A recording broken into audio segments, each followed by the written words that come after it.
Although I've lived all my life in Inchicore, I never heard the term, even years and years ago, I never heard the term Emmet Hall mentioned by anybody whatsoever. And nobody had mentioned it whatsoever. It had completely gone from public notice. Absolutely. And the first time I came across the name Emmet Hall was in a very, like Liam O'Mara mentioned that he had produced a slim volume tonight. And there was another slim volume produced many years ago, A History of the Citizen Army by R.M. Fox, an English socialist who was married to Patricia Lynch, a very well-known writer of children's stories many years ago. And it was in his volume, which was although a small book, most comprehensive regarding the foundation of the Citizen Army in Dublin. And in it I saw my first reference to Emmet Hall. And I asked various people in the area. After that, nobody could tell me anything. And it was many, many years before I discovered where the exact location of this historic building was. And I have to admit now, in my Shanish, so to speak, that I can't remember who told me where Emmet Hall was, or where I read about it. I just cannot.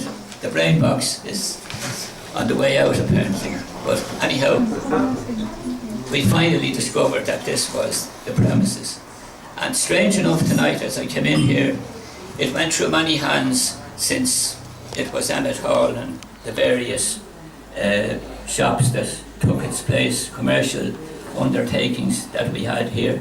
As I came into the building here tonight, I met a lady leaving the premises whom I know, and that was Mrs. O'Connor, who lives up on the top of Tyrconnell Road. And I know her, of course, and she was able to tell me that she was actually born in these premises here in 1940. She was then one of the Massey family, the well-known family, butchers and undertakers and what have you. Oh yeah, exactly, they go well together. So she was leaving. She was regretted very much that she wasn't able to stay for later events here, but that's the way it went. And we finally found out exactly all about how it was, but it certainly had gone from public notice for a whole lifetime. Absolutely. Now, what else have we to say? We have a few things we could say. There's many, many things. The problem is what to leave out, what to leave in. But I'm going through the historical stuff over the years. One thing that has struck me more than anything else regarding this area in the late 1890s and the early 1900s was the presence of so many distinguished people in the area.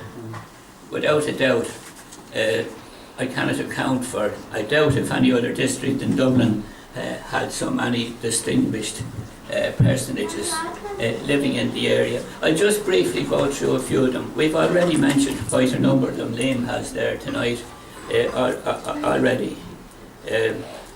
Just have to look at some of these here now. Yes, there was Ernest Joint, and some of these have gone from public notice in the area. One was Ernest Joint, the distinguished locomotive designer up in the railway works, who was also a Gaelic scholar, and he was of the Methodist persuasion, and he could be described as, what would I say now, a moderate nationalist. That might be strong enough, but that was him. He was in the area at the time. We also had another distinguished man whose name in the area has almost gone, but not altogether. It's still known amongst the older generation, and that's Father Tom Ryan up in Golden Bridge there, where he was acting as a chaplain to the Chapel of Ease up there. That big structure still stands. And he was in Inchicore for a record period of 28 years.